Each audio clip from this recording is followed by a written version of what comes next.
Nobody cares about this product. Nobody cares about this innovation. Change my mind, right? And that's how we need to approach this stuff. I think maybe the trap here and a big takeaway is we fall back on brand marketing and say, we've done our job. People know what our brand is, but we don't ask, do you care about our brand? Like, yeah, we care about your brand, but do you care about the products, the innovations, the things that we have? Well, no, I like wearing it because I like the logo. I identify with the brand, but none of the products I actually use on a daily basis. Why?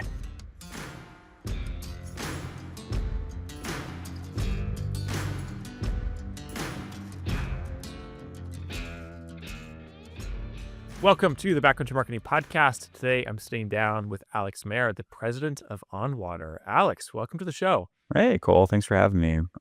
Long-time listener. You and I've chatted a few times, but stoked to finally be here and do this thing.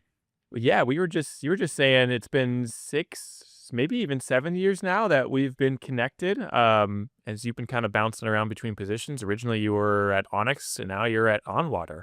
Yeah. Crazy how time flies. Well, Alex, I'm excited to have you on the show. You brought up a really interesting topic idea to dive into. We're going to be talking about what the outdoor industry can learn from the software industry when it comes to product marketing. And you got a lot of interesting ideas, a lot of interesting anecdotes. But to kind of kick us off, can you give us like a general thesis statement? Why is this something even worth thinking about?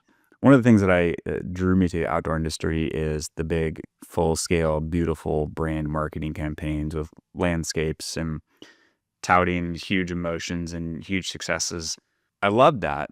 As you mature in your career as a marketer and you get better and better and better, what you end up realizing is that you can do big, beautiful brand campaigns all day long, but if the product doesn't sell, your marketing budgets go down.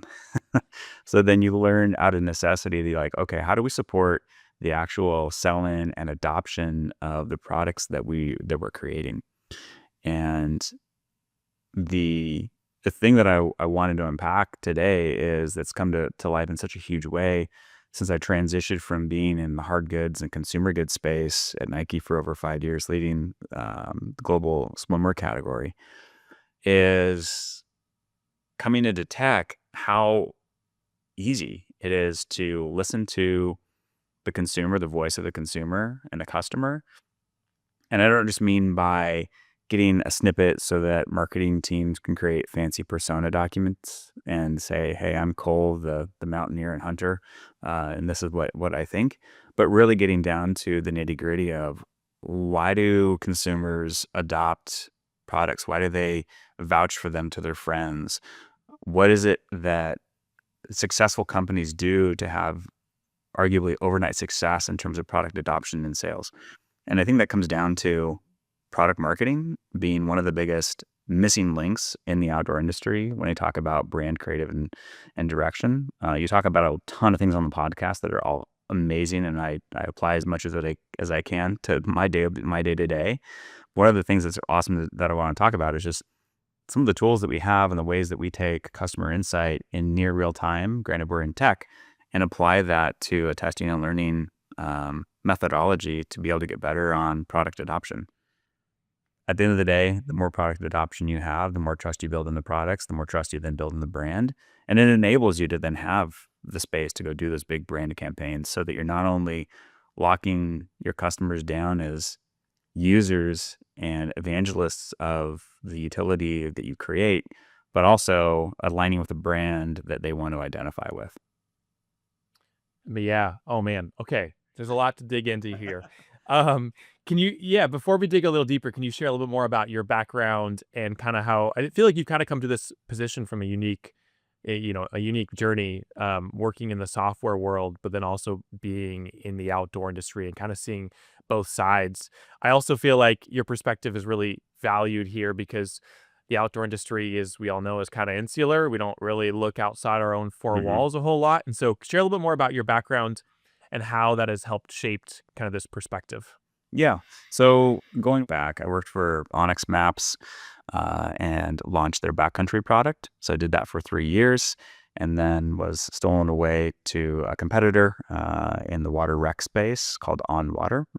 And I'm now president there, leading 2 platforms, one within fishing, one within paddle sports, to help people get out and recreate on the water ethically, safely, and just getting more people into the sports. Let's define a couple terms and start with some basics. Mhm. If you had to define brand marketing and product marketing, how would you describe both of those? It's a good question. And my definition might differ from those that are listening. Brand marketing to me invokes an emotion with the ultimate outcome and objective of increasing the number of people who identify with the emotion being portrayed. I think there's a lot of companies out there that do that very, very, very well. And the outcome there is that if you ask, why do you support, why do you buy X brand? They're going to answer with, because I believe in what they do. Product marketing, on the other hand, is where you have this intersection of consumer insight meeting storytelling that, if done very well, identifies a problem that the consumer has or maybe doesn't know they have, but it identifies the problem and the solution. This is where we unpack the idea of value propositions being super, super important. I think a great example of this that we all see all the time, but maybe can't put our finger on it, is Apple has done a great job of this, as well as maybe, let's just say, a Yeti has done a really good job of this, where you didn't know you needed to keep things colder until you needed to keep things colder, or that you could keep things colder longer. And in my opinion, the difference between the two is product marketing is your foundation and brand marketing is your halo. Mm. Tell me more about that distinction. Again, it comes down to, and I think a big misconception here is if I say product marketing, the listeners might be saying, "Oh yeah, we do really good product photography," or "Yeah, we include, we drop our product in every single photo shoot that we do," or though, "Hey, that's an e-commerce team thing that they have to figure out the merchandising online or in store for how we merchandise and how we sell the product," or even going as far as saying, "Yeah, we do predominantly wholesale, and the marketing of our product is really left up to our retail partners to do this."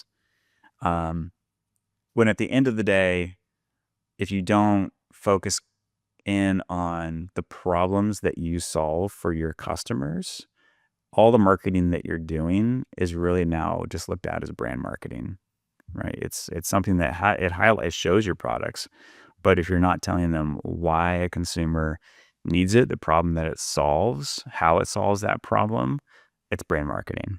Yeah, gotcha. So tell me about the difference between kind of the SaaS world and the outdoor world. Does the SaaS world use any brand marketing, or is it almost predominantly product marketing? That's a good question. It's very little. I mean, there are some companies out there that do it really well, and I'm going to take big tech out of it for a second because big tech is just its own monster. Generally speaking, SaaS industries, the SaaS industry, and what that is, that software as a service, SaaS industries and mobile tech generally rely on utility. How does this product solve my problems? I'm sure everyone here listening has gone to the Apple App Store and has looked for a product to use. And as you scroll through, you might see brand design elements that draw you to one product or another, and that's purely aesthetics. But generally what you're looking for is, does this app solve a problem that I'm looking to have solved? Be it a time tracker, a fitness app, a mapping app, right? A utility of some sort to organize your to-do list, whatever it might be. Generally, you don't see any kind of strong brand marketing on the SaaS side. You see a tremendous amount of product marketing. So yeah, is that unique to the outdoor industry compared to SaaS and beyond? Does the outdoor Ooh, industry over-index on brand? that's a good question. I hadn't thought about that. If I were to shoot from the hip, I would say, yeah, the outdoor industry definitely over indexes on brand marketing. And you see it come to life in social channels and brand campaigns and the ever-present super big volume of film tours. Don't get me wrong, I love them, but there's so many of them. And a lot of brands and brand marketing teams are out there vying for the next best photo, the next best emotive brand marketing video campaign. And they're great and they're awesome. But it still doesn't do the actual product and sell through justice. So yeah, I would say absolutely it over indexes in the outdoor industry. So it's really interesting having this conversation with you because just the 2 episodes ago that we published, or three now when this your episode comes out, we did an episode with Shelby from Oakley. She's a global brand manager for helmets and goggles, and she was talking about how Oakley brought their surf helmet to life. And Mm. the whole thesis behind her episode was brand should be involved from day one of product dev, because if it isn't, you miss out on those consumer pain points and Mm-hmm. the journey of developing an innovation. Exactly. And then when you actually get to the handoff where product, passes it to marketing, marketing is that much more equipped to actually then go out and do their job well. And I realized in Shelby's episode, and I realized in this episode, that so much of what we talk about on this podcast is brand. But I've always been operating under the assumption that, and I guess I'm assuming that the audience understands this as well, is that like if your product isn't great, then brand doesn't matter. And I think this conversation and what you're advocating for is emphasize product and then add brand on top. Is that how you would approach it? I'm gonna backstep or talk differently or be devil's advocate to the only thing that I'm promoting, which is it depends. It really depends. Because it depends upon how you approach things. There's a lot of what I'm talking about with product marketing is directly applicable to products that are created that provide utility versus products that are created that have subjective value. So, case in point, let's take a look at like the North Face. I think they're an easy one to pick on. So the North Face has, what is it, their Summit series, I think it is. And there's a lot of the back end of that is a lot of that is rooted in, climbing Mount Everest and having extreme conditions and needing the best of the best and truly focusing on innovation. And that's great. But if you look at where that company has gone slowly over the last decade or so, is they've moved from a staunch focus on utility and objective-based value to subjective-based value, which is, does it have the right fashion trend, colorway, pattern? How is it being envisioned in an urban environment? And I'm not here to say that that's wrong or that's bad, but the more that you do float over into that world, the less, in my mind, product marketing, as we've described it so far, matters, and brand absolutely then takes the cake. Now, we could probably have a whole nother podcast on what does product marketing look like in a subjective-based valued world. It's going to be probably something completely different. Not prepared for that because I'm sure there's a lot of like if, ands, or buts on that. But as we look at this, right, I think a good definition, going back to one of your original questions, was product marketing. Product marketing is definitely there for supporting products that have a objective-based value, meaning like, is the rubber sticky?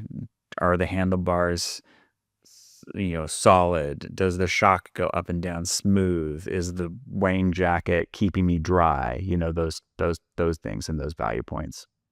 Gotcha.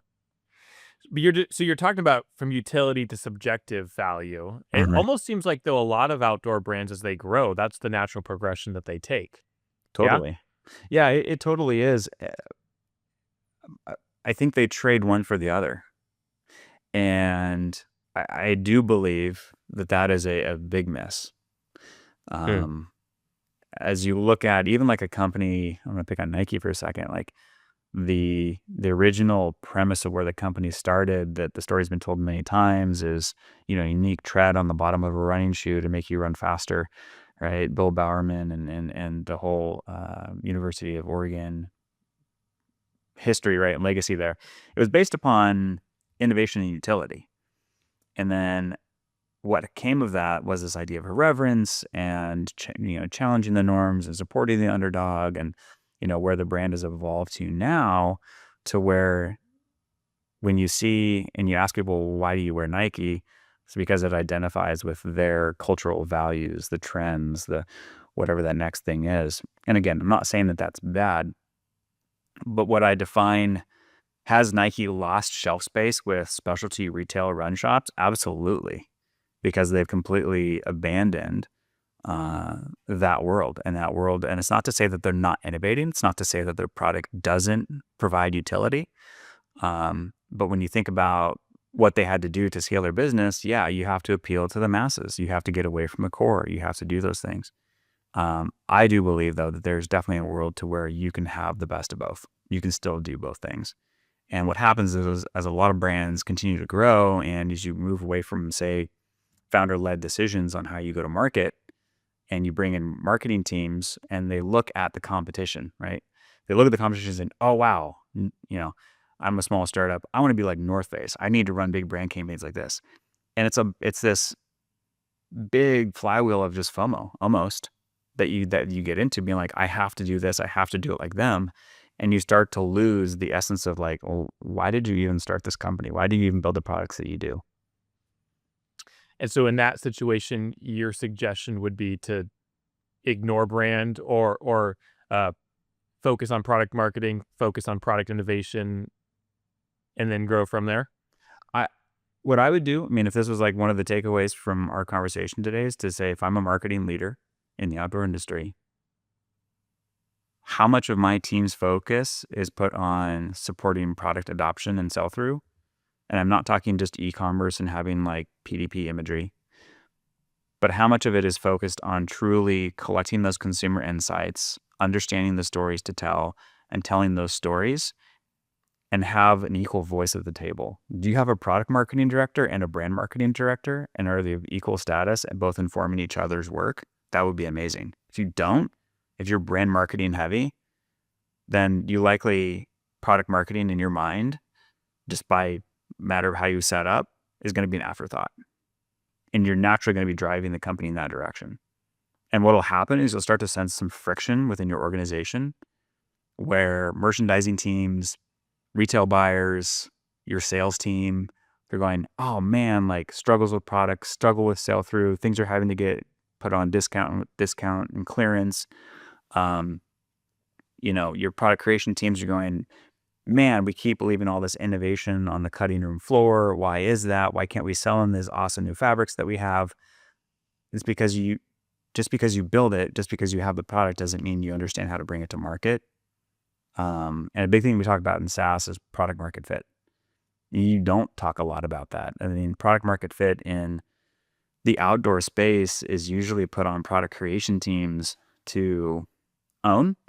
And if the product doesn't receive adoption, it falls back on the product team. Marketing teams rarely are the ones that get the finger pointed at them, because they're over here creating brand campaigns, saying we're building affinity for the brand, right? And there's no onus put on them there. Whereas in tech, like on our team, we have a dedicated product marketing manager, and this person is tied directly to our product creation and engineering teams. They understand the pain point that they're solving. They understand how that problem was solved with our product's solutions. And then they go to market with it, and they inform, hey, social teams, brand teams, community teams, we need to talk about these solutions. Here's how we would talk about these solutions. Can you guys help us here? But you have someone who's actually advocating for that, for the product marketing. So you got me wondering about this concept of innovation when it comes to product. And now I know, like, for most brands, they have, brand drivers and volume drivers when it comes to particular products. Like most outdoor brands are going to produce a puffy. Is it that innovative? Not really. But they've got brand driver products like the Summit series that should drive that innovation. But something we talk about on the podcast is this idea of, like, so many brands produce look-alike products and there's very little differentiation between them. And so one of the things to consider is invest in brand, because that's one way to differentiate. Okay. I'm curious how you'd respond to that. Do you feel like the suggestion there would be to double down on innovation? Is it to invest more into brand? I feel like we're getting into kind of, the business fundamentals here of what makes a good business and what do you value and prioritize as the leadership team. Yeah, absolutely. Um, I would love to unpack the recent Columbia ad because you and I talked about that because this is a great case study for that. Generally, it goes back to this idea of uh, how much utility is your product bringing and what's the reason for being for that product. If it is just general mass market, everyone needs a puffy, so therefore we want to make volume with that. There's nothing wrong with it, and brand marketing is absolutely the best driver for it. Now, that being said, if everything that you're creating and producing is for mass market and general consumability, I'm going to put you in the camp that your products are more in the subjective category in terms of utility, which means that I'm going to look at you more as, I'm going to use Columbia Sportswear brand as an example.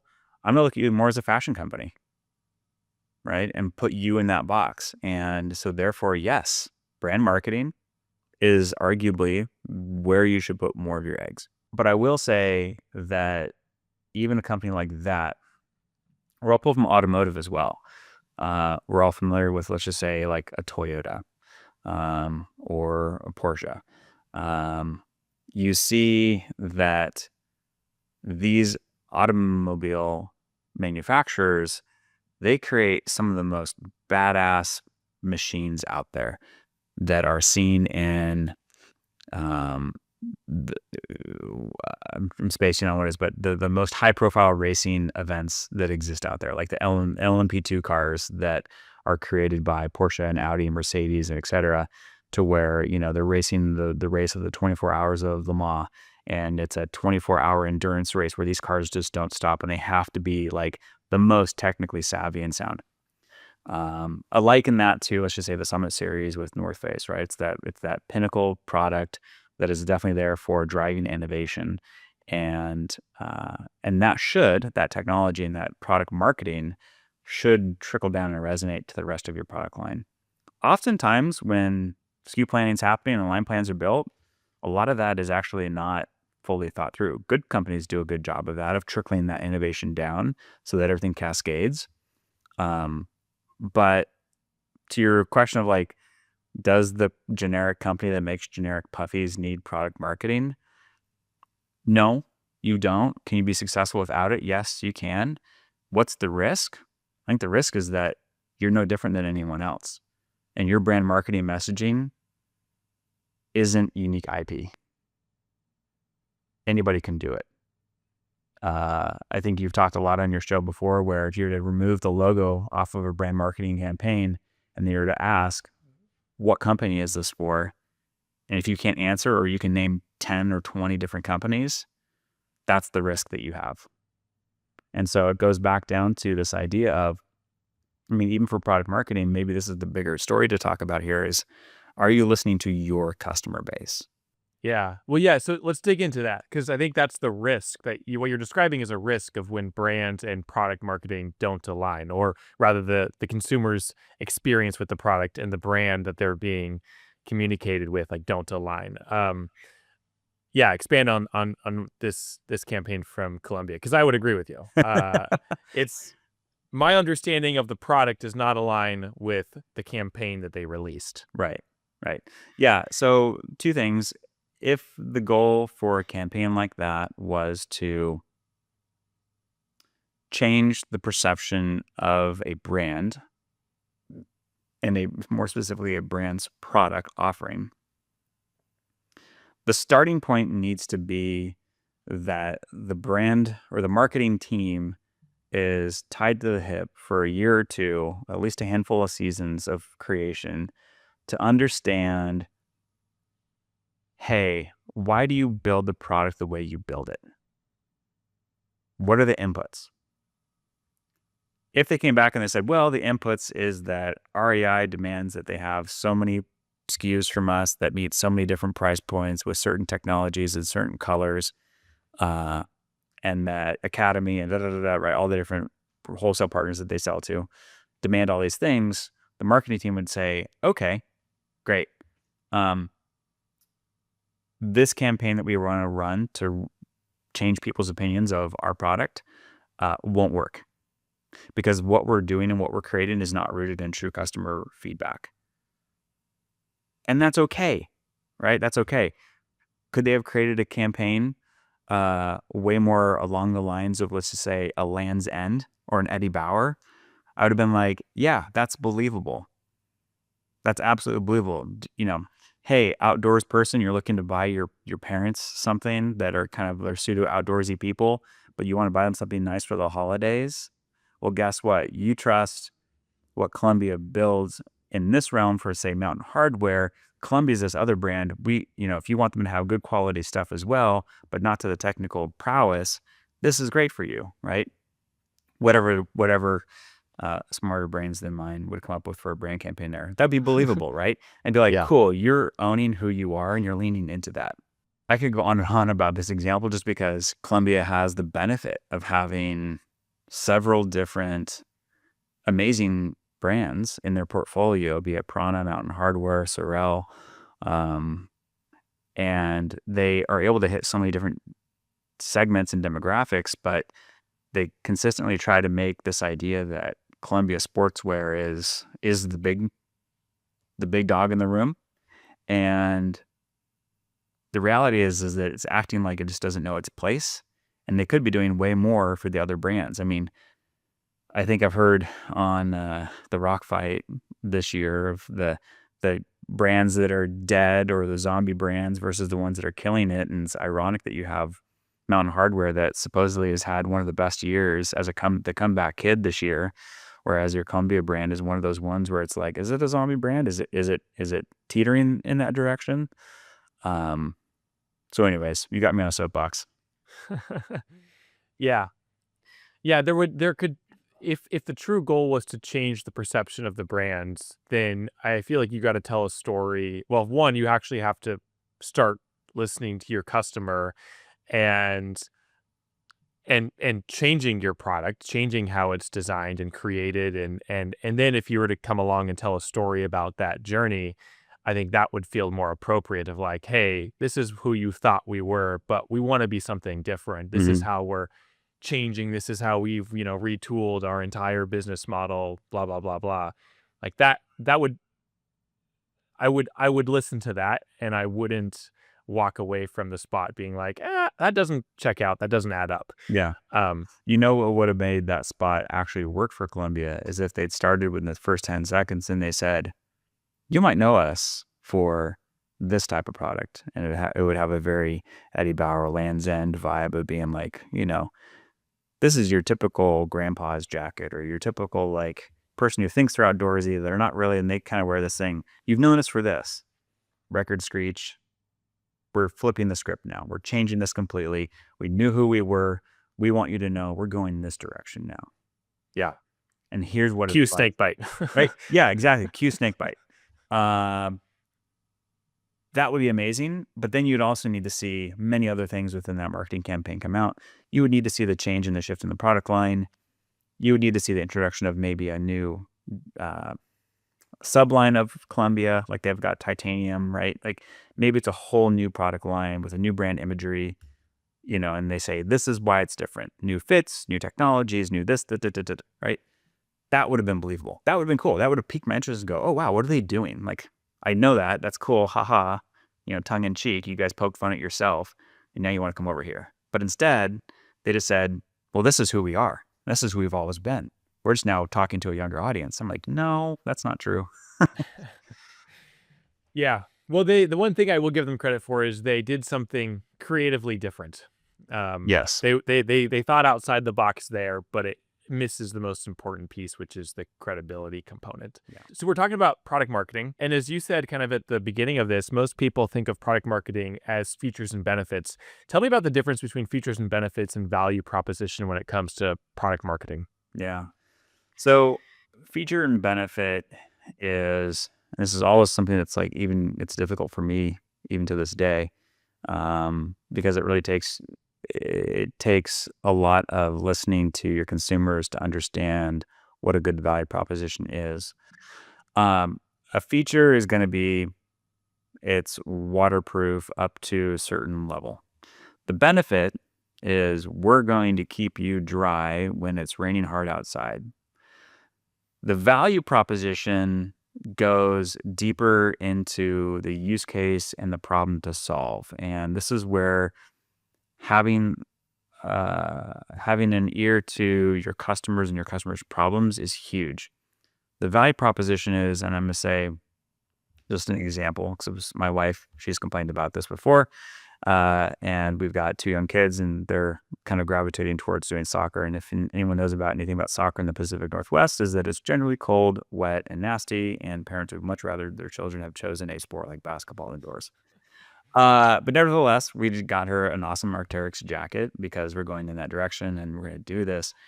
But the value proposition here is saying you want to be able to focus on your kids' first goal while watching their first soccer game, and you know it's wet. This jacket's not going to let you down. This jacket's going to allow that moment to happen without you being miserable, right? In way too many words. If I had more time, I could give you less words, as the famous saying goes. But there's a value proposition, right? You're speaking to a specific cohort of user, a persona. You're resonating with the struggles they have, the fears they have, and then you're providing the solution without having to say what the benefits are.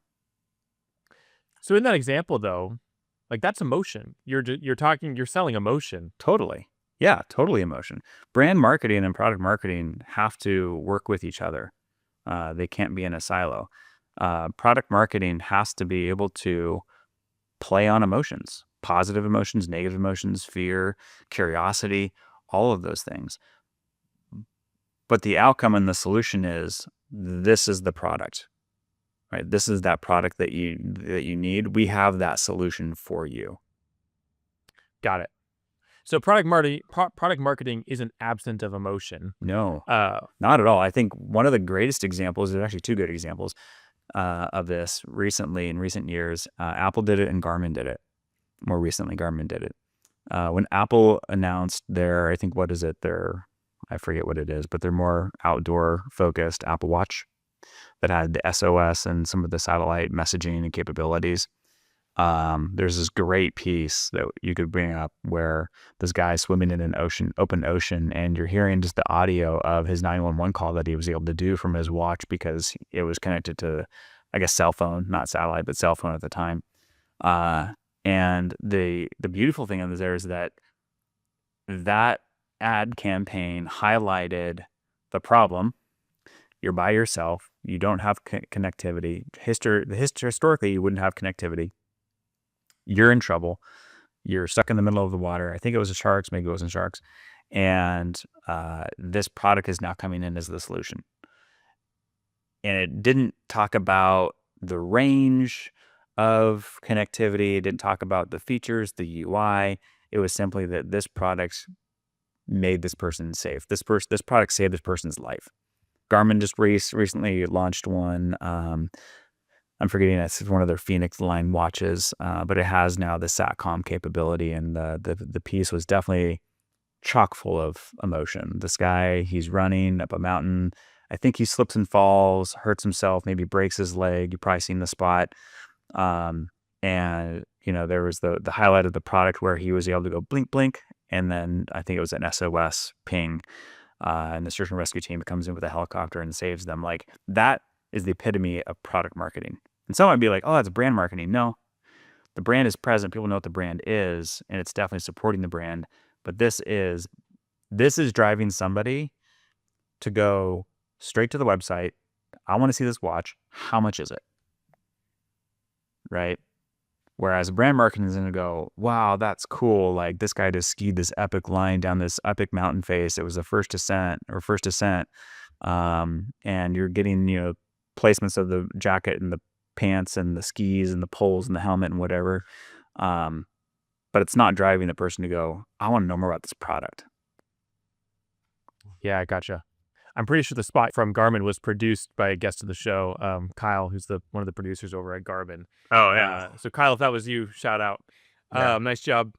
So in this example, it feels like product and brand marketing are coming very close. And like, where are they touching in this example of the Garmin example? Yeah. So tone of voice is a big part. Ensuring that the way that you're talking about your product upholds the brand's mission, vision, values, beliefs. When you think about treatments, when you think about the types of people that you're portraying, all those things are definitely driven more so by brand. And so there has to be an intersection of both, because if you don't have the brand component, then what you're left is you start drifting more into this stuffy, blasé, vanilla world of SaaS marketing, of product marketing, where you go to any SaaS products out there that you may use in your day to day, and you go to their website and it says, we will increase your efficiency by X%. We'll change your sales by 300%. We'll, and they just tout all those things. So there definitely has to be an intersection of both. You have to have both. And that's why I said, if, any marketing or creative leaders are watching this right now, would it make sense for you guys to have a product marketing director and a brand marketing director? I would say one wouldn't be greater than the other. I definitely think you need both. So hypothetically, if an outdoor brand just completely decided to ignore brand and double down on product marketing, I know it's probably an answer where you'd say it depends, and most things depend. But where would that trajectory take them? Yeah, it's a good question. My belief is that they would have a more predictable business that is less likely to be rocked by changing consumer opinion, trend, economic thing. Because it forces a company to, again, at the end of the day, it just forces a company and the people in the company to listen to the consumers and the people making the purchasing decision, period.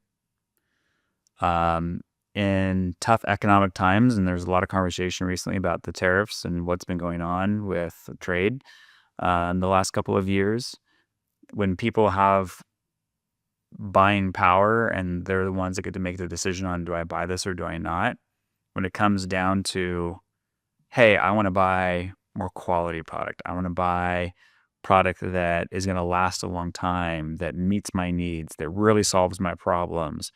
People become more utilitarian in their thinking. Whereas in times of, great economics, things are easy. People will go and shift their purchasing behavior to be a bit more of the nice to haves, the subjectives. I think this looks good on me. I'm going to buy 5 of them because it makes me feel nice, feel good. And again, this is where, it depends on, are you more subjective or objective based in terms of the products you create?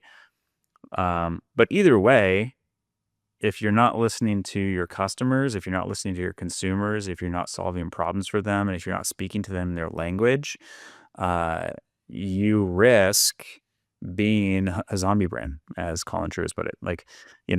You risk those things, and you're just like everyone else. If a general outdoor company were to say, hey, we're going to stop all brand marketing for 1 year, we're going to focus on product marketing, I think they'd do great. I don't think there would be any issues there. If a company were to say, hey, we're going to do the opposite, you're going to have a lot of what you have today, where it's a lot of people clamoring for the same aesthetic, the same message, the next best cliche saying that's out there for a brand marketing campaign, right? And you're all vying for the campaign of the year award versus actual what's supporting the company itself. And I think a lot of times I've run into this before, where I've seen it, where your marketing teams are more interested in the fun creative than they are actually supporting what the business needs out of them. Yeah, I would agree with that. The amount of times that I chat with folks and there isn't a clear business problem that we're trying to solve, and it's just like, I'm all for the emotion. I'm all for the fluffy and the ethereal. but it has to be solving a problem. And if it isn't solving a problem, then I question, why are we doing it? Yeah. When it comes down to it, there's a few pillars to this. We talked about listening to your customers and how do you do that. Not only is it marketing and creative teams tying themselves at the hip to the product creation teams, but it's also sit with your customer support team. Read the warranty feedback, the return feedback. Read all the reviews from your e-com site, from your retail partners' websites. Go jump into Reddit threads and lose yourself to the trolls on there. But lose yourself in all of those different things. Put in your competitors' keywords. Put in different use cases. Read about what people are complaining about, what they love. Attend events in real life. If you're a marketer in this space, be a steward of the product at the same time. If you're a brand marketer, go to a running event, let's say a trail running event, and go talk to people and be like, why do you like these shoes? Like, what do you hate about them? Like, what scares you about running? What excites you about running? Go ask those questions. Actually get with them. That's one of the things that we do in our company is we actually have a dedicated person that manages customer support as well as they are the owner of the voice of the customer. And they interview, they go to events, they talk, and they say, hey, here's what it is. Because oftentimes a lot of these teams don't even go talk. They don't even go talk to their customers. Or they have this elitist idea of what it needs because they've talked to athletes. And they say, athlete feedback says this, or XYZ $1 million a year salary athlete that does all this cool stuff says they want the product to do this. I'm like, well, that's great. But is that going to sell in? That's going to serve your top core here. And that's cool. Are you translating that down in your product? Are you translating that down in your marketing?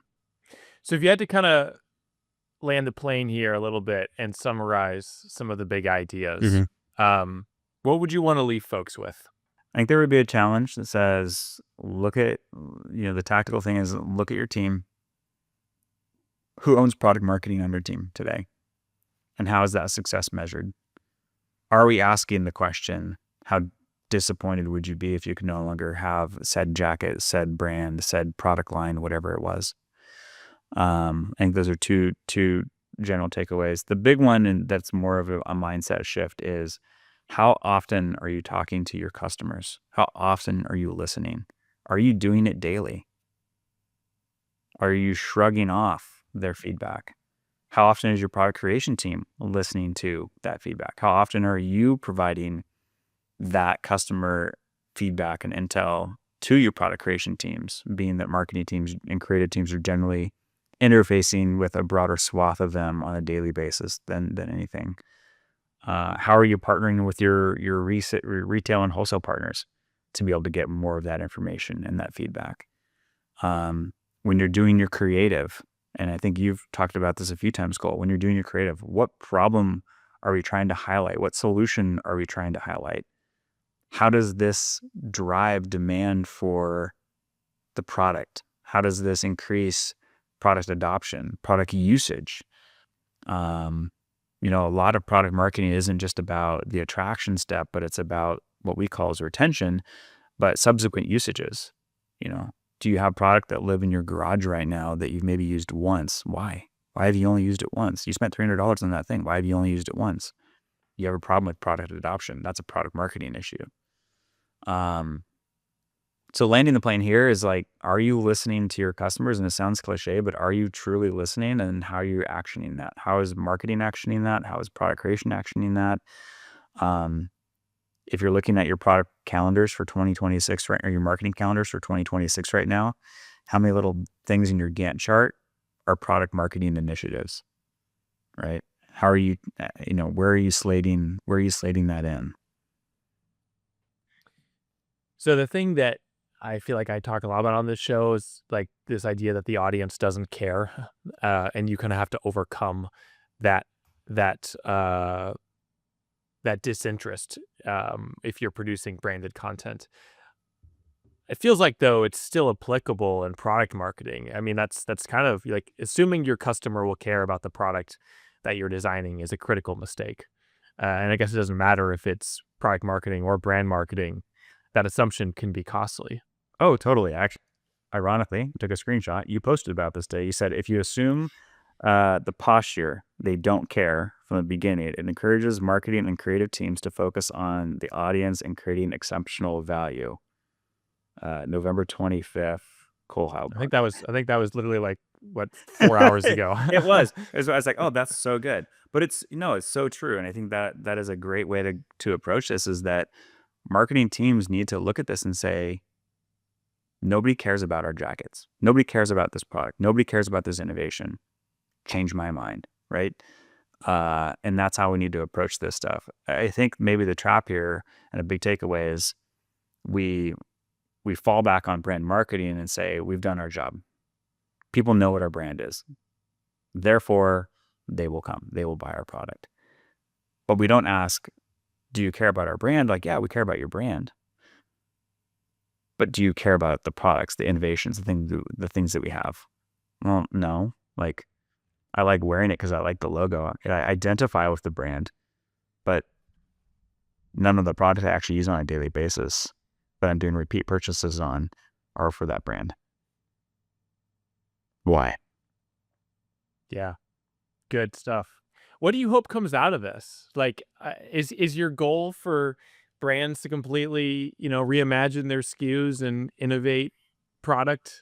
In a perfect world, just being the minimalist that I am, I would love to see the outdoor industry create less, but create better. I would love for the outdoor industry to focus more on creating product that solves true problems. There are so many user groups out there that, I don't know how many of you guys pay attention, probably a lot, to the Outdoor Industry Association's participation reports, but you see this crazy number of people that are new entrants into the market every year, into the outdoors. And you see a crazy number of people leave. Why is that? When you look at some of the surveying that's done, it's simple things that these companies could have a hand at solving, right? I don't like to be cold. I don't like to be wet. But yet, what do we see? We see retailers demanding product that is subpar and innovation left on the cutting room floor that never makes it to market. Can we change that? Right? Can we actually give more weight to the voice of the customers and consumers out there to be able to give permission to product creation teams to make better product? Arguably, you'd think that you're going to be selling more, you're going to be building brand, you're going to be building trust. And companies that don't do this, those zombie brands just can essentially just finally die. Sorry. There's a lot of saturation. We need a little bit of consolidation for the betterment of the planet too, right? I forget what podcast I was listening to, but we have an oversupply of apparel that will last us for the next 40 years if we stop producing today. Jeez. Or something, some crazy stat like that, right? 40 years, 30 years, something like that. Like For the entire planet? There's too much. Wow. There's too much that already exists out there. So it's like, does everyone, do we need a bunch of generic puffies? I don't know. Yeah, we need to make sure that product and gear is accessible, that from a can I find it standpoint, can I afford it standpoint, like all of those things. Yeah, we need to consider those things. But I do think that if what I would love to see as a change is companies coming out and not launching campaigns like the Columbia one, but seeing more companies thrive and do well and show that when you solve problems for people, you're making the world a better place in so many different ways, right? So many different ways. You're getting more people excited and having good experiences in the outdoors. You're not filling the landfills, right? You're not, and everything else that goes along with that. So. Well, and arguably, like that's why businesses exist, is to solve a problem. Yeah. Yeah. But oftentimes, and I'm all for capitalism and, the free market economy and growing and doing things, but you can always do those things in an ethical and more, and I say a more sustainable way that is doing more good than harm. And that's what I love to see at the end of the day, right? There's already enough. And even on the creative side, like we talk a lot about creative on this podcast. Even from a creative standpoint, there's enough creative out there to view for the next 40 years, right? If we stop creating today, it's the same problem. There's just so much out there and we're aiding to the noise. I would much rather be presented with more creative in marketing that selfishly I give a darn about. There's so much out there where I'm like, okay, this has been rinsed and repeated because you've copied what everyone else has done. And it's a bunch of sea of sameness. It's one reason why I'm 2 years sober on social media now. I've taken it off my phone because it's just a sea of sameness, right? There's nothing that's unique or valuable to me anymore. And I have one life to live, and I don't want to get sucked down that road. So, hopefully brands are also then producing content and creative that is worth paying attention to. Yeah. Well, that seems like a good place to wrap it up. It's a Alex, good conversation. yeah, thanks for the time. Thanks for the thoughts. If people want to find you, and if you want people to find you, where can they find you? Probably finding me on social media is gonna be a little harder, but LinkedIn is always a great place. Love it or hate it, it's a great place. You can find me just Alex Maier, and would happy to connect, chat with anyone about these ideas and thoughts. There's a lot of tools that we use. I would love to just tell people about that you could play with. That helps get you there closer. So Okay. Well, Alex, thanks again. I hope you have a great rest of your day, and I'm sure I'll see you out on the water. I'll see you on the water, Cole. See ya.